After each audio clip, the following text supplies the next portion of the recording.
Well, welcome all to the Hydrogen HiveMinds, big ideas for Belgium's hydrogen future. Welcome to this, your first warm-up session. My name is Hugo Espinosa. I am one of the coordinators of this project, and I hope you all having a good Tuesday. Let me introduce you very briefly who are going to be the stakeholders of today in the order of appearance. My name is Hugo Espinosa. I'm the founder and head of operations of Creative District. We do innovative events like this one. Mariske Mahiu, she is the project coordinator at Skate University and also the coordinator of this project, Beehive coordinator. And then we will have Isabel Francois, who is the project manager as Waters of Net, Belgian Hydrogen Council Program Office. Let me give you some feedback on what we will be discussing today. First, I will just give you a couple of rules, housekeeping, just to make sure that everybody's in line here, and introduce to you what Ideathon is, because of course many of you perhaps have heard about an Ideathon, but let's just make that idea clear. Then Marike will introduce and welcome you to this main event, the Hydrogen High Minds. Finally, we will have Isabel Francois to give you the feedback on why these pathways and what we're trying to achieve with this project. And of course, a case study. So please stay with us. Then we will have an open mic for you to ask questions. So please, while we start with this warm-up session, please write down any questions you may have, because later they will be your turn to speak. These will last until 4 p.m. So that said, let me give you some feedback about the high-level agenda. So as you well aware, the registrations are now and still open. They will remain open for 3 more days. We know that right now some of you are still not registered, and we're cool. We're fine with that. And at the end of the show, if you still have questions about is it for you or how it's going to be working and so on, you can ask them at the end of this, towards the end of this show. So this is the first warm-up online session. It lasts 1 hour, and in 8 days, so next Tuesday, we will have another one. Then finally, like I mentioned, the registration will be closed, and then we will have to wrap up with the team formation. I've been pushing all of you to push forward with the teams, and I'll explain why in a couple of minutes. So, what is an ideathon? Of course, most of you perhaps I have heard about the word hackathon, and now you say, okay, ideathon, you remove the word hack, but what is it about?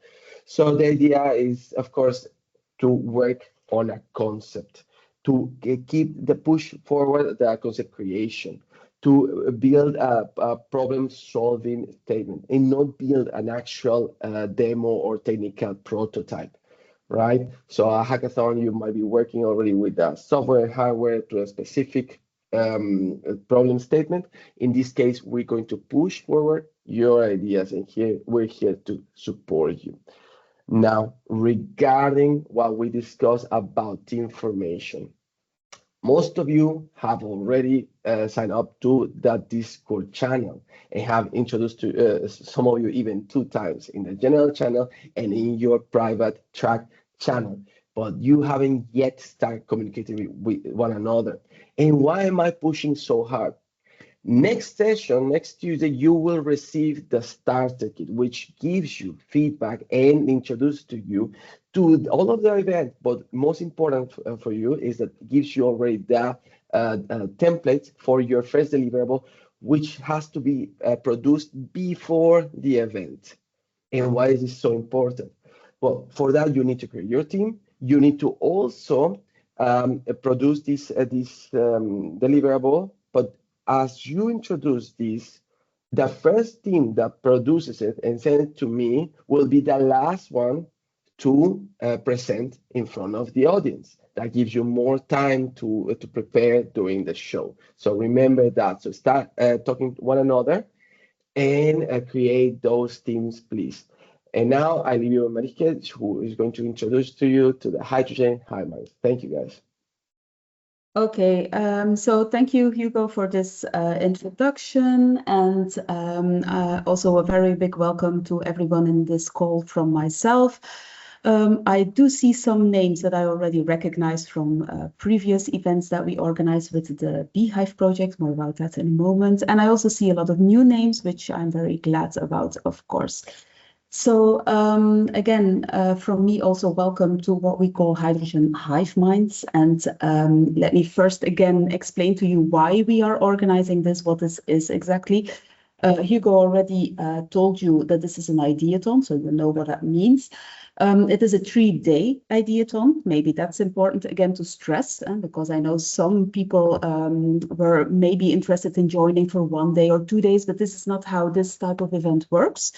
You have to be all in. It's an engagement for 3 days because you can't let your team down. And so the whole idea is to have a team of 3 minimum 4 maximum people per team, and you work as a team together to, as it says here, to co-create bold hydrogen pathways. That's important. So we are not like in a hackathon trying to find solutions for a specific problem. What we try to do is find a pathway, find a way forward for hydrogen and its derivatives in a Belgian context, so in the Belgian ecosystem. So this is very forward thinking, it's very broad, it gives you loads of opportunities to come up with the things that you might have been discussing already in your research groups, in your departments, amongst each others, like maybe we should do this, maybe we should do that. This is your chance to actually work on a pathway of your choosing. So as I already said, the main focus is, of course, hydrogen research, but we also very much welcome people that work on derivatives like ammonia, methanol, and so on. And so everybody is very welcome. Do realize that this is an academic event, let's say. So that means we are trying to find teams with Belgian academics, which is PhD level and higher. Why do we need this? Well, we all know a couple of years ago, but Isabel will explain that more in detail. Hydrogen was the new Swiss knife. It was going to save the world and solve all of our problems. Today, we have a much more realistic outlook on the role that hydrogen can play in our ecosystem. We do believe it still has a role, but it is now up to you to help and define which are the best things to set forward. And so I said, how are we going to do this? Well, this is a ideation event. So the idea is to create new ideas, innovative new thinking ideas in 3 days, and it will be expert-led. One of the experts you've already met, which is Hugo. Our other expert is Arturo, who's also going to help us with methodology. And then we have a team of mentors, but let's get back to that in a moment. Now, I already told you I am the project coordinator of the Beehive project, which many of you probably already know, or you might of course already have encountered us, me or my colleagues at one of our previous events. And as you can see, Beehive is the Belgian Hydrogen Fundamental Expertise project. It's an energy transition fund, so that means it is funded by FPS Economy, and so the Belgian National Funding Agency. In basis, let's say, Beehive is and was, I'm already very precariously saying was, because the project will end at the end of this month, and it will have been a 4.5 year project, so quite a long time. So at the base, it was 16 PhDs doing research on hydrogen topics along the entire value chain. But we have, from the start, always looked broader than just our 16 PhDs. We've always tried to involve the entire research community in Belgium. It's very important that we are, one, multidisciplinary, not only engineers, but all of the research that is involved in this topic. And that we have all of the universities together, both on the Flemish part of our country and the Walloon part, which is something that is quite unseen in most research projects. Then again, maybe our target group, again, let's stress that we are trying to find academics. That's the first thing. that work in Belgium, in a Belgian knowledge institute. Knowledge institute, that can be a university, it can be a college, it can be a research center. So we see that as a very broad term. And these researchers do research on the topic of hydrogen and the derivatives, as we already mentioned. So that's our target group. I think that must be very clear by now. Some people tell me, yes, but I'm not sure. I work in a very niche environment. I'm doing very specialized research on hydrogen. Is this for me? I mean, we are talking about quite a broad topic here. And then I tell them, you know what? All of us are kind of specialists in what we do. Nobody knows everything, which is also why you are not on your own. So you are going to be guided by experts. In this case, Hugo and Arturo are going to guide you through the ideathon phase of this event. But next to that, we will also make sure that you have actual industry and policy mentors. So we already have our 4 mentors available from industry. So Jan from Solid, Peter from Agfa, Guylaine from Fluxys, and Florian from Siris. They all have their own vision and input to give from an industrial mindset. They will be available during the 3 days, either live or online. And so that gives you plenty of opportunities to talk to them, to ask them questions, make sure that everything you really want to know about the market, about viability, feasibility, go to them. They are the experts. They are here to help you. That's the only role that they actually have. There's one missing here, and that is one policy member. So one person from FPS Economy from the hydrogen cell is also going to join us as a mentor. A big tip for everyone, if you go to the website, to the Hydrogen HiveMinds website, please go and check out the mentors. It's a button that you can click, then you have the overview of all the mentors. But what is most important is that we've done interviews with the mentors. And they are very, very interesting for you all to watch, because it gives you already an insight, an extra advantage. And they already give you some ideas on which lines to think about in the framework or in the pathwork. So that might be interesting for you to see. Next to that, we also have some which I would call light reading, but it's not light. We have the repository. There's loads of roadmaps that we gathered there, both on the European level, national and regional level.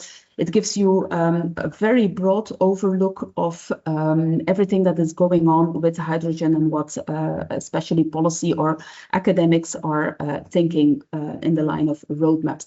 So if you need anything, if you need numbers, if you need projections of anything, go and have a look at the repository. You will probably find what you need there. And then, of course, we have the webinars. So we have one today, which is open. And so also people that have not registered yet are very welcome today in this call. But then next week, we will have one which is only for the participants, because then we will let you know a lot more about the methodology that we're going to use, the deliverables that you're going to have to produce, and the whole setup of the ideathon during the 3 days. So if you're not registered yet and you're thinking of joining, please make sure you do before Friday, so you also are involved in the second webinar.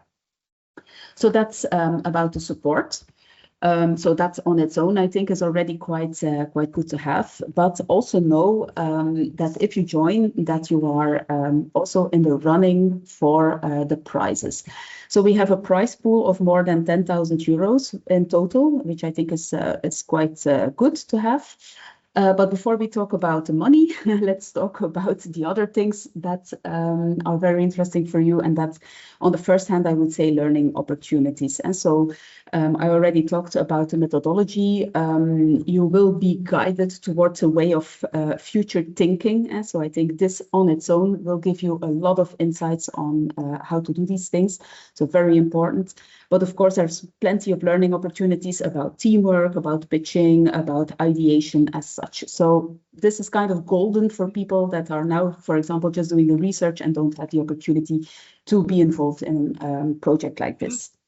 Then also know that what you are going to work on are real world problems, real world challenges, things that actually happen. And in this case, It means you can use your expertise to help and shape the hydrogen future in Belgium. So you actually have impact, direct impact with what you offer and with your expertise. So again, something which is, I think, for academics, a real added value to do.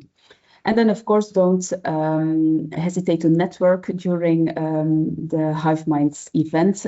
It gives you an opportunity to get in touch with people from the policy, from industry, and these companies that will be present, and of course, your fellow academics.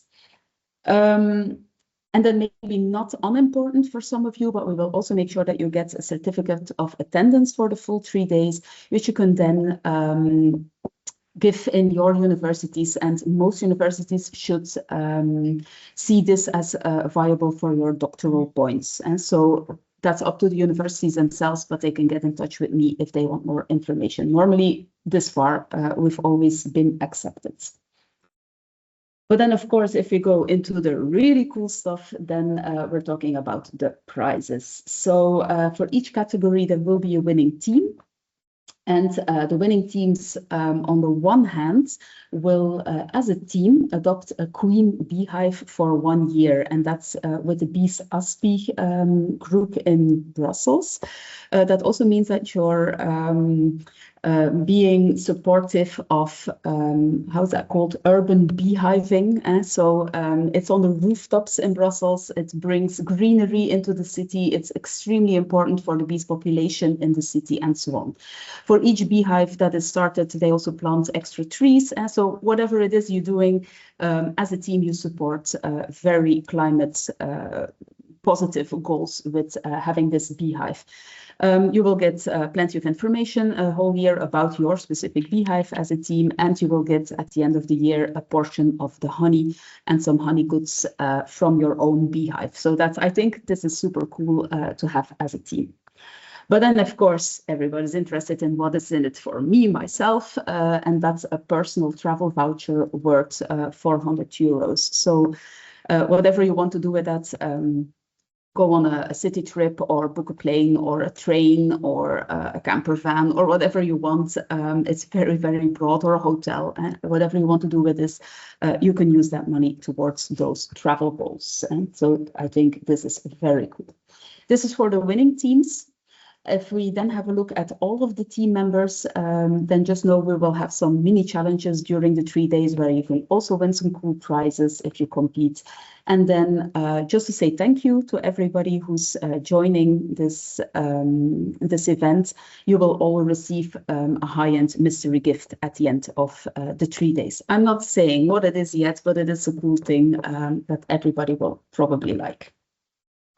And then maybe as a last thing, I think on the practical stuff, what to bring, what not to bring, everybody should bring their own laptops, and that's quite important.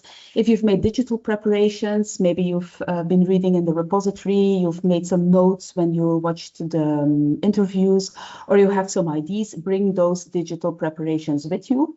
And of course, a positive attitude and your enthusiasm will be very important to go forward.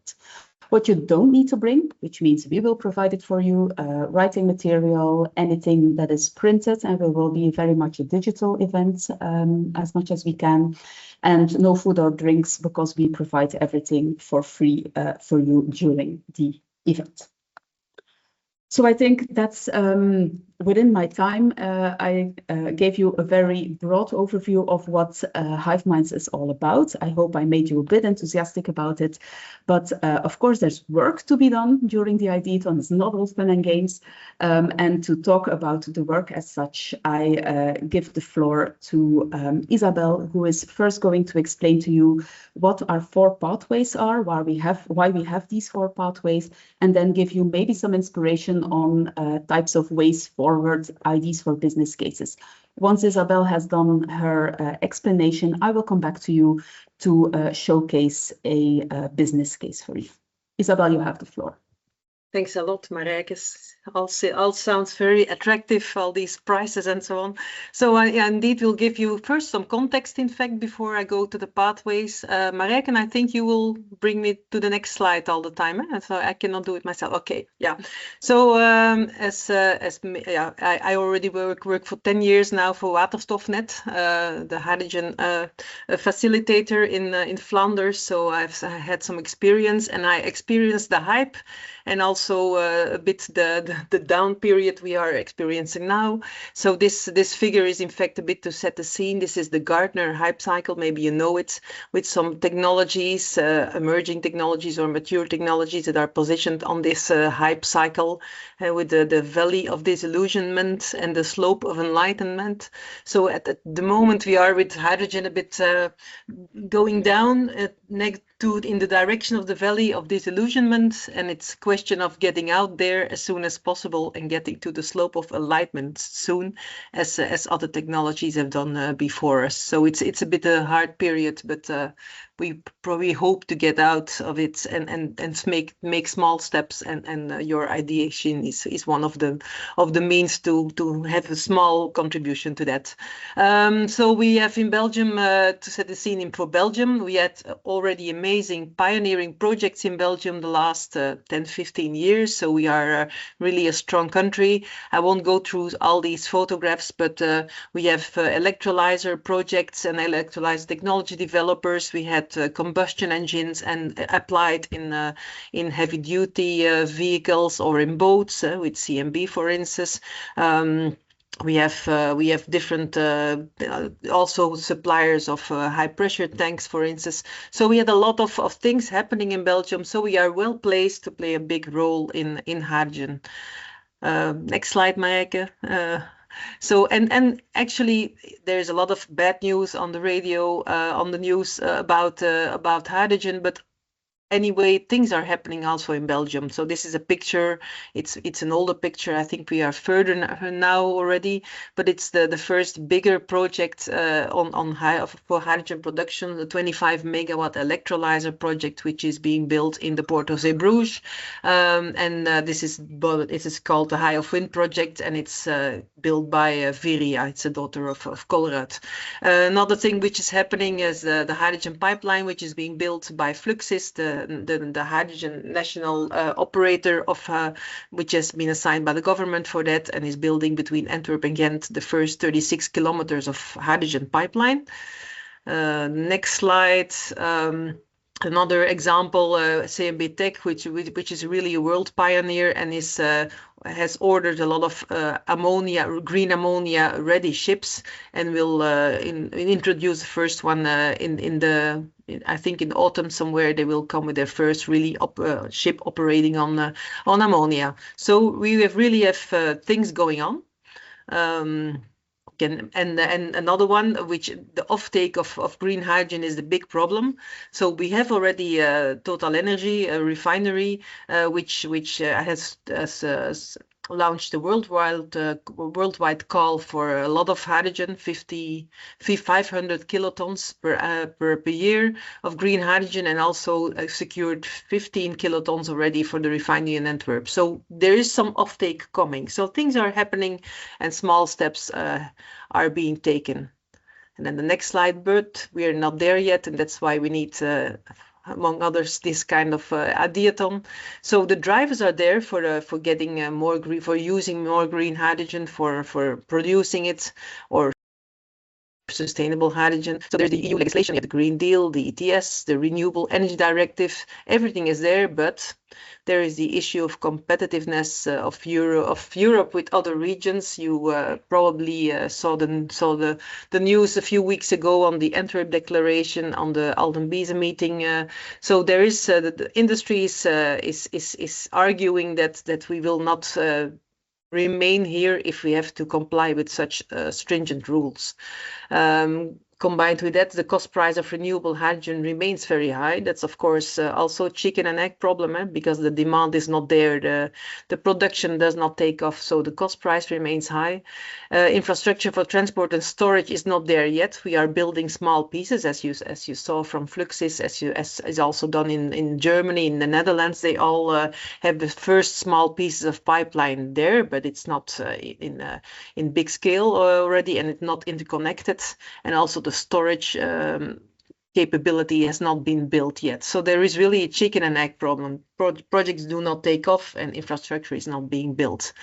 And another thing, large-scale projects have been promised, gigawatt projects. That means very high-risk investment, so a lot of costs, and the technology is not non-major for that. So we wanted to take very big steps, but the small steps that are needed to go to that big step are not there yet. Coming back to the pathways, we defined, as you saw already before, we defined 3 pathways and 1 wildcard that might stimulate you to think about these very small steps to help the Belgian and by elaboration the European ecosystem a bit further. So the first pathway is hydrogen as an industrial feedstock, focused on demand creation and market uptake. So the context of this pathway, hydrogen is and can be used as an industrial feedstock for chemistry, for steel, reduction of iron ore, for refineries to desulfurize the fuels. It can also be used to produce clean fuels for bunkering and aviation. So as already said, the drivers for that are the European legislation, the ETS, RED III, Refuel Maritime, Refuel Aviation.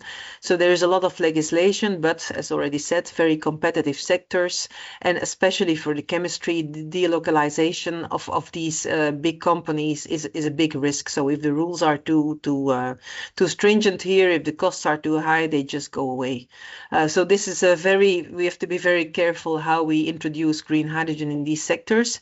The transport sector is a bit easier. So the clean fuels, there is a specific part of the Renewable Energy Directive dedicated to fuels. Transport cannot leave here. So heavy duty trucks, planes, they will stay here because they have to fly, they have to drive here. They cannot just go to another continent. Transport remains here. And the refinery routes, using hydrogen in a refinery for fossil fuels, as a transition technology is an example of a quick win there, where you can use already today hydrogen in big industry. So some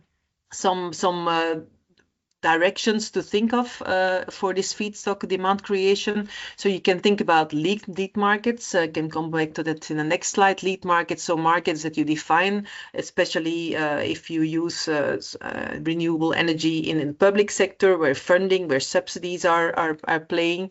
You can define these markets and set targets. You can think of green labels and then find the right sector to promote green products. So find a sector where a green label has its value. We can think we have always to think about step-by-step implementation, limit the risk of of hydrogen use or production, and that means that you can think of minimum viable ecosystems, as we call it, to show the feasibility of the whole chain from production to consumption on a limited scale.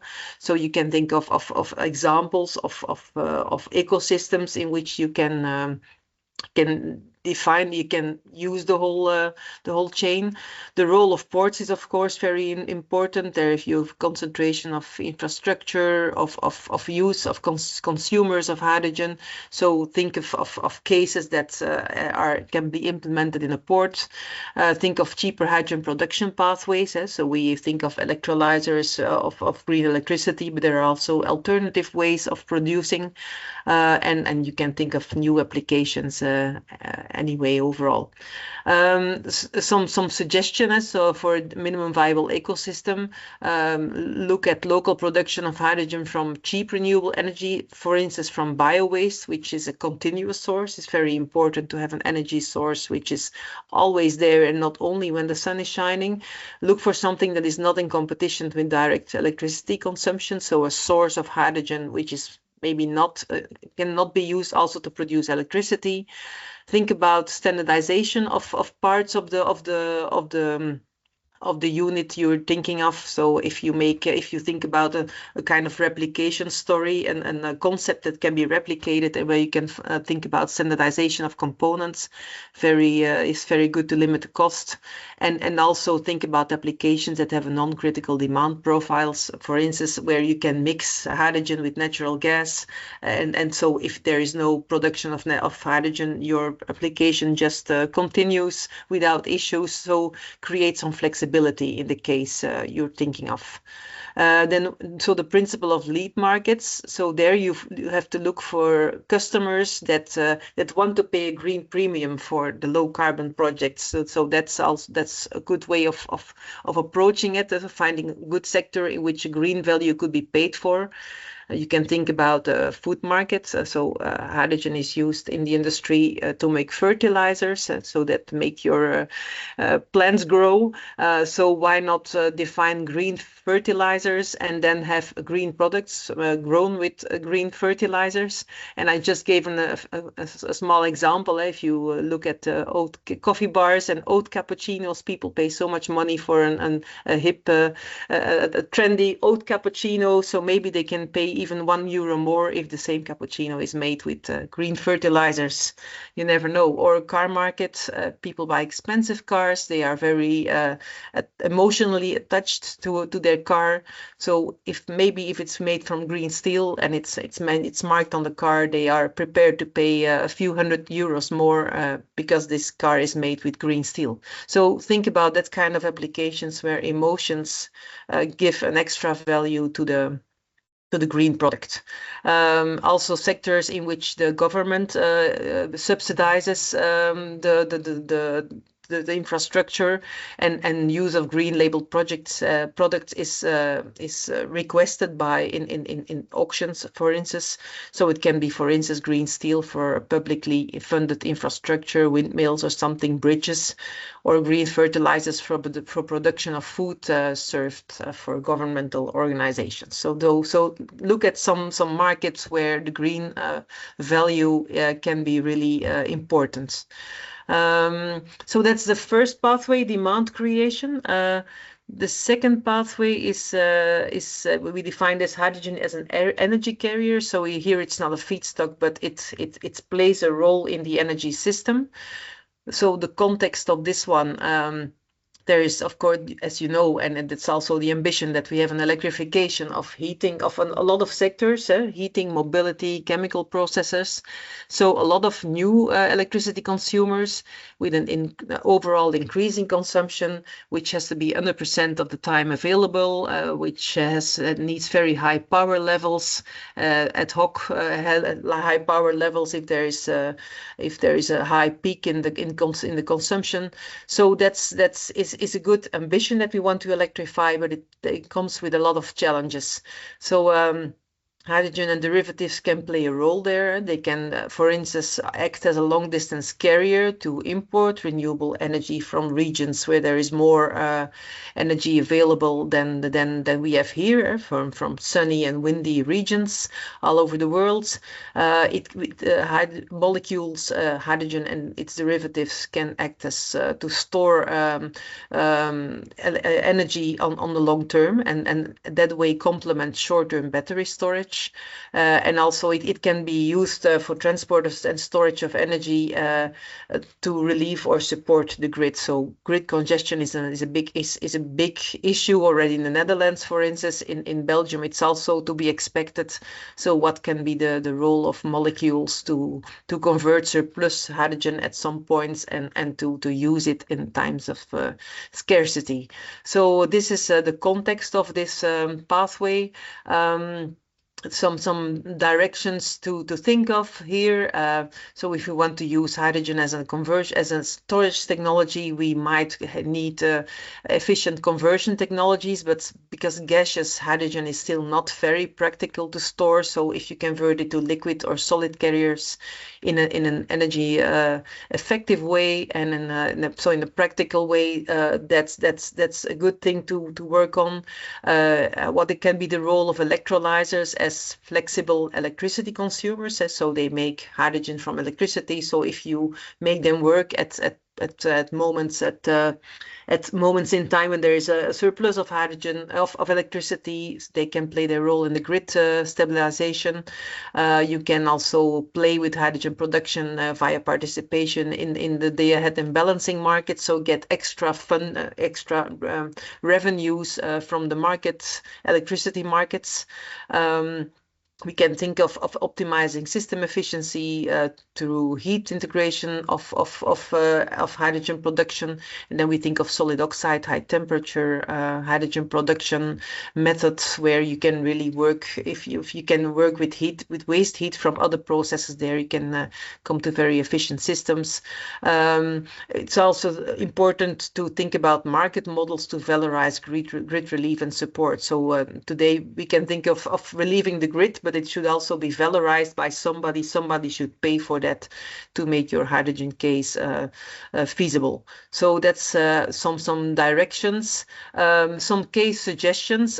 For instance, the case of data centers. Data centers should be climate neutral by 2030. They need backup power because they have to be alive all the time. They cannot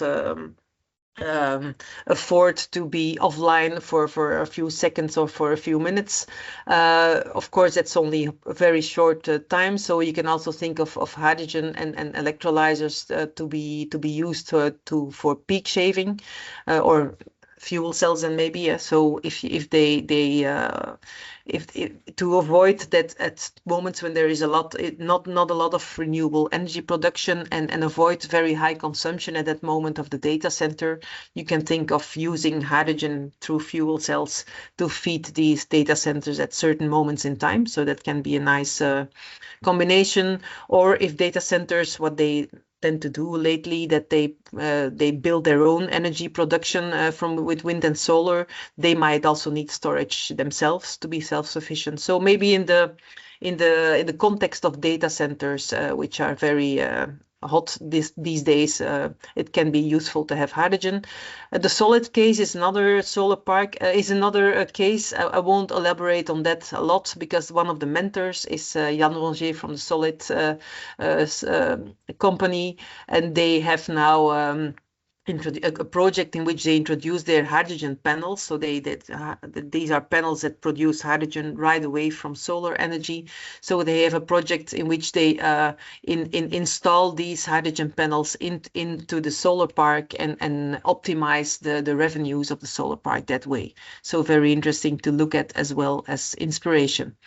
The third pathway is hydrogen as a boost for competitiveness. This focuses on the technology leaders and innovation acceleration.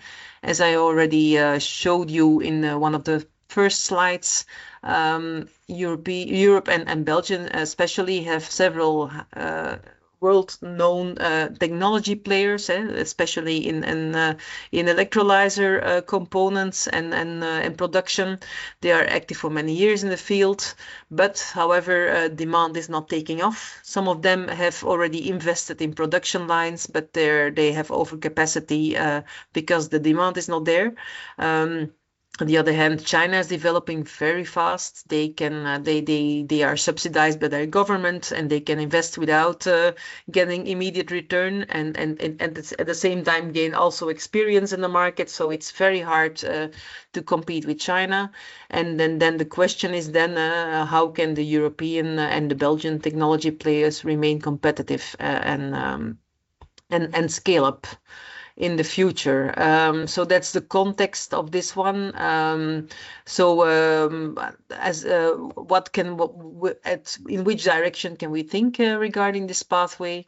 There is of course, the legislative part. I don't know whether there will be legislative participants in the groups, but what can we think of protection of IP, smarter funding by the EU or member states? So can we do something there, or enforcing standards where European technology has to be used? So that's one of the the Made in Europe motto is also being developed now at European level. So can we do something there?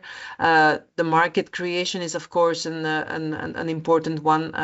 Then we go back a bit to pathway 1. So there is some overlap between these different pathways. Can we force European technology and publicly funded projects to use European technology?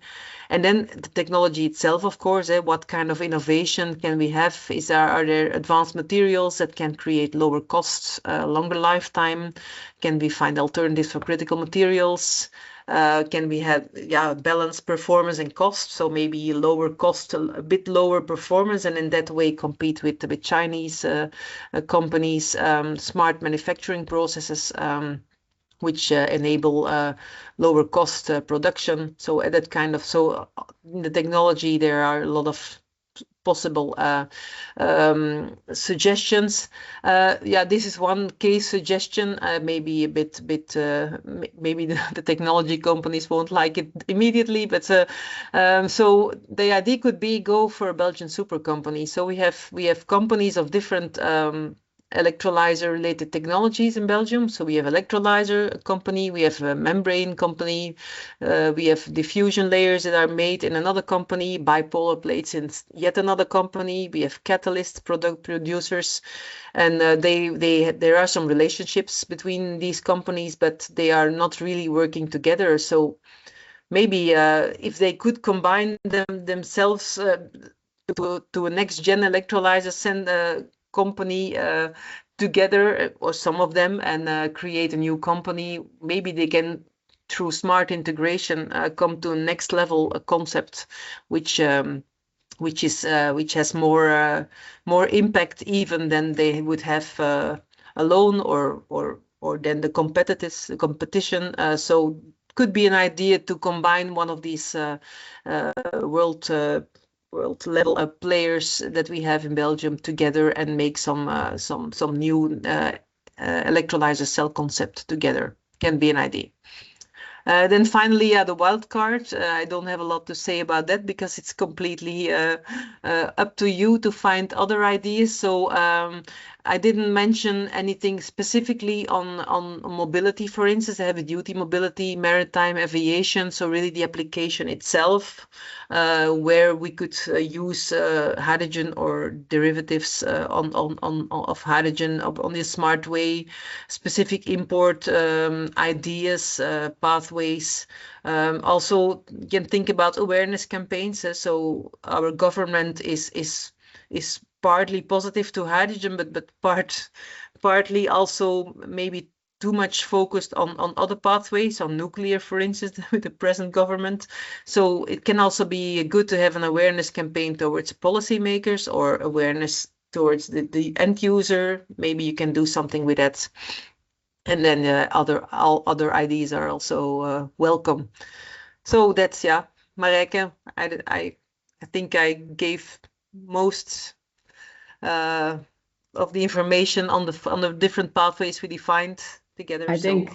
I think this was a very good overview, Isabel, and I would invite everyone here in the call now, if you have questions about any of these 4 pathways, to keep them in mind, because at the end we are going to open the floor for you, and whatever question you may have, is it a practical one or is it one on the content of these pathways, and please keep that in mind. You will have your moment to ask. So thank you, Isabel, for this general introduction on the pathways. Now, I'm not going to explain to you how the entire ideathon is going to be structured. I just want to tell you that, there are 3 days. On the first day, you will be guided towards making your future pathway and how to do that within a certain framework. How do you want to get to that future pathway? And then on the second day, you're going to be asked to make a business case from that future pathway. And so that will be very important within, of course, the pathway that you've chosen. If that's the first one, second, third, or fourth pathway, doesn't matter. You will work on that pathway and then have a business case within that pathway. And on the third day, of course, you'll present this business case to the jury to see if you have a winning case or not. Now, again, for this business case, don't be afraid about the word business case. And I know we're not all business developers or whatever, but you will be also guided towards making that case and making sure that everything you need is in there. Now, I'm going to try and show you in 5 minutes. It's going to be a stretch, but I'll do my best. One example of such a business case, it's a fictitious one, so it's not actual, this one, but it is just to show you how the business case has potential, or how you should be able to make it with the framework that you will be given. So this business case is not on hydrogen, not directly in any case. It's just an example. And it's about floating wind meets oil and gas rigs. Now, one of the first things that you'll be asked to do is to give some context on this. In this case, the context is that there are a lot of deep water offshore zones on the planet where it's impossible to build bottom fixed turbines just because it is way too deep there. So you can't have, I don't know, 500-meter long monopiles to put a turbine on. It's impossible. So you need other things. Floating wind is viable. That's already a concept. It's already there. It is already produced, but it is still very costly. It's still a lot more expensive than bottom fixed wind. So that's a problem. Second context is that we have many offshore platforms, for example, those for oil and gas, that already are in deep waters, where you, as I already said, can't have bottom fixed winds. Now, a lot of these offshore oil and gas platforms are approaching decommissioning. That means that they are end of life and they need to be broken down. Doing so is very, very costly for the operators, and it would be very interesting to see if we could do something else with these platforms instead of just pulling them out of the ocean. They already have anchoring, power handling, and specific offshore access infrastructure, which are all assets for our ID.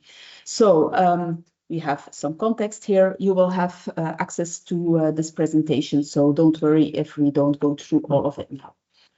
After the context, we'll talk about problem statements. So I already said that floating offshore wind is existing, it works, but it is still costly. So how do we make it commercially viable and bankable at scale?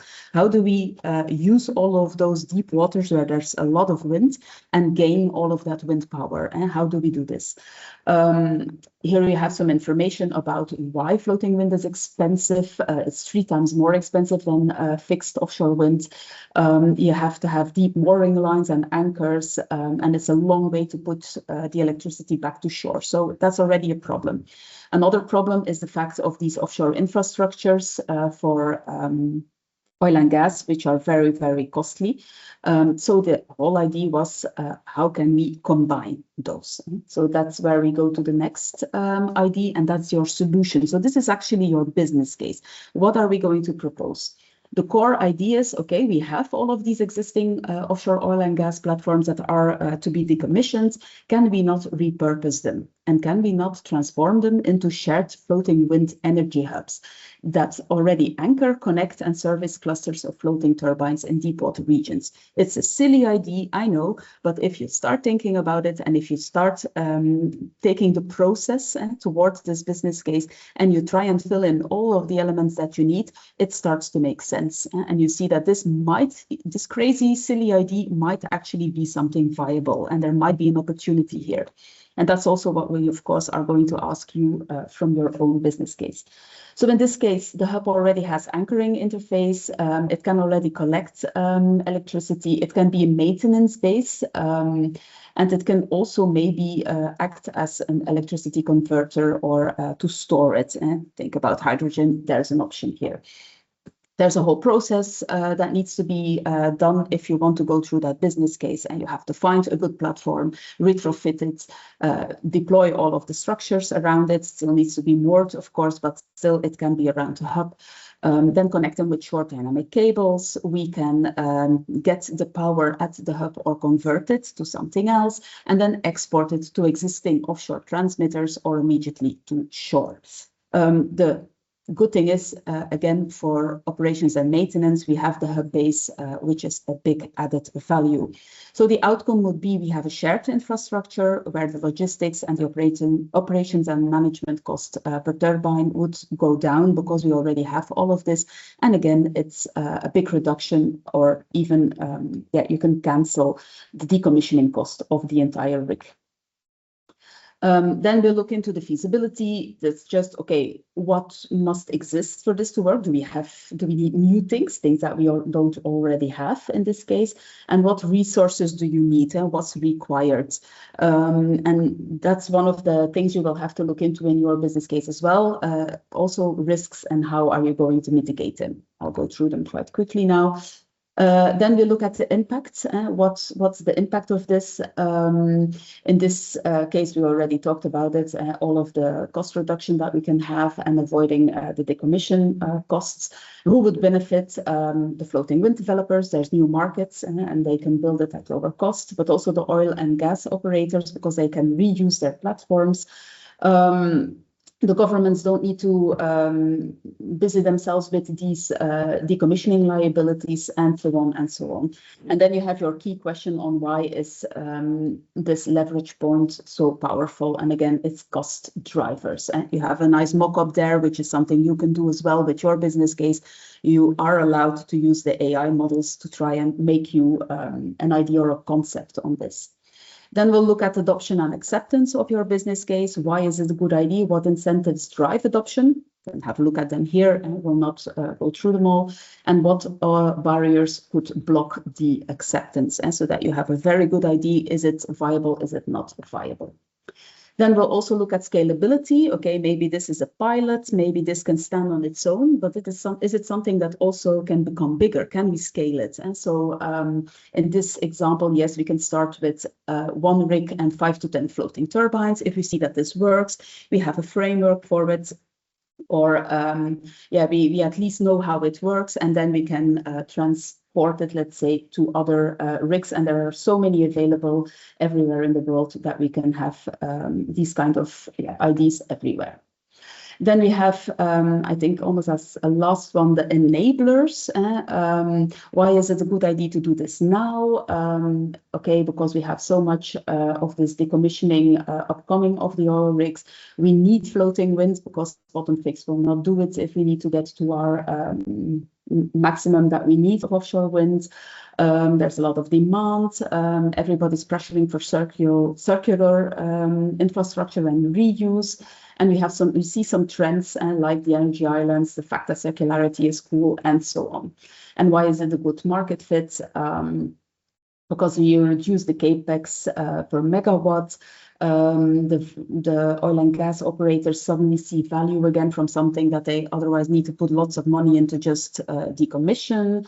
Also, policy wants fast offshore wind expansion, but they don't want to have new places where they need to anchor and so on, and disturb the seabed and so on and so on. We also look at what kind of data is needed for this to work. So those are your enablers. So this is a very quick, I think I did it in a couple of minutes, but a very, very quick example of a business case where we look at a problem, a context, and there is a problem here, then we have a solution for this problem, and then we look at all of the aspects of that specific solution, and we can explain why it works or doesn't work, and what we need to make it happen.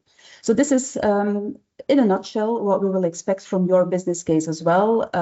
These type of presentations is also what you're going to give as a pitch at the end for the jury.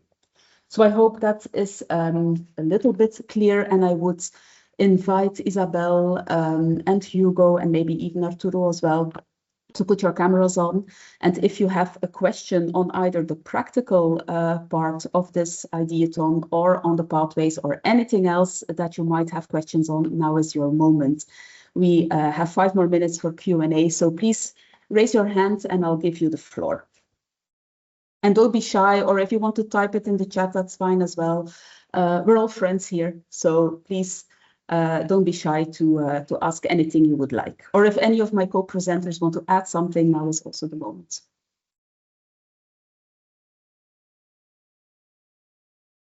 Is everything very, very clear for everyone? I think so. No questions? Well, somebody comes up with a question. Ah, there you go. Lucas, Lucas yes. has a question. Lucas, go ahead. Yeah, can you hear me? Yes, we can. Okay, perfect. I'd have a few organizational questions, I think, maybe. How does it, first of all, work if you don't have a team yet and you're interested to join? Because I've seen on the website you can also join without a team. How is that done? So what we do at this point is we invite people to just register. You can do so until Friday, but please don't wait until the last moment, even if it's only for my sanity. Register as quickly as you can. But you can register, you have to register individually anyhow. And if you have a team, then you can find your teammates and form a team. That's fine. If you don't have a team yet, we will invite you immediately to the Discord as well. You can introduce yourself and your background, tell people which pathway you want to work on, and then see who else in the Discord is in the same pathway and wants to team up with you. So that's totally fine. You have a way of discussing with each other. Yeah. Okay. Can you already give an estimate how many people already registered? Will it be easy, let's say, to find some, or is it like most people have already registered by team, or do we not really? No. We have yet? That's why Hugo did this warm question of please go and find a team, because we have loads of people still without teams. I think we have 5 or 6 teams maybe that are formed. Everybody else is single still. So there's loads of opportunity to still find teammates. And as we say, a team can be 3 people, maximum 4, but that's totally up to you. Yeah. And then another question, what would be the time-wise horizon of the different days? I mean, I assume like on Wednesdays or Thursdays, it's mostly that you are responsible with your team to make clear that you get to fulfill all of your goals for that day. But like, what would be, let's say, the time-wise horizon for the Friday? For the like you mean until the agenda. Yeah, and indeed, like, because if I, for example, have then another point like in the evening or so, how long will it be, the event?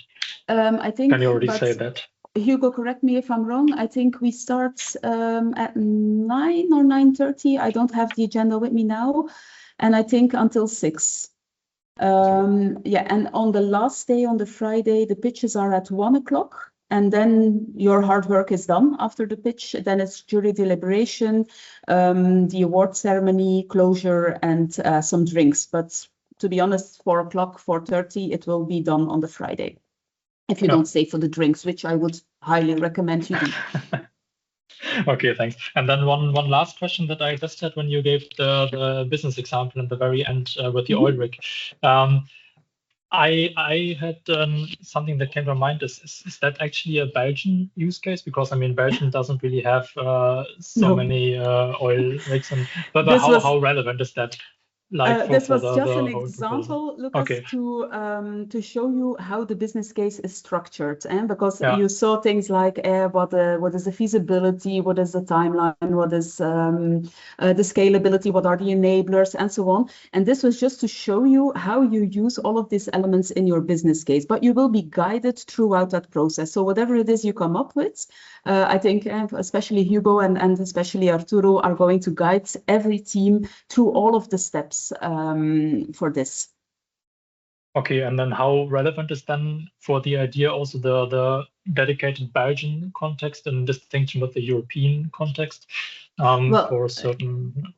I think in first place, because we are a Belgian project and Belgian funded, let's say, of course, we're very interested in Belgian cases, but if you come with something which is on a European level, then I think we're just as happy.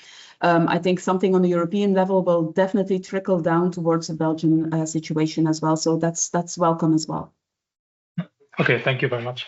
I'm sorry, I'm talking, I'm doing all the talking. So please, my other presenters, if you want to No, add I think something. you're right about European Belgium. Belgium, of course, is most useful for us, but most typical issues are really European issues, as I mentioned. So maybe there will be some cross learning cross learning with typical Belgian cases anyway. So Exactly. I think, Isabel, you need to leave, I and have I to need go to to join. another I need to meeting. join you in a moment. So I'll let you Okay. go See you and later. see you in a Lots of moment. success to Thank everybody. you. Bye. Are there more questions? Anyhow, I think most of you know me as well, know the Beehive project, have received many emails from me as well. Whatever the people from Creative District are as open to answer all of your questions too. So there's lots of ways to connect with us and ask whatever you like. If you don't want to ask it here in the open, that's totally fine as well. I think as a last thing, I can only tell you this is a unique chance. It's a one-in-a-lifetime opportunity to do something like this.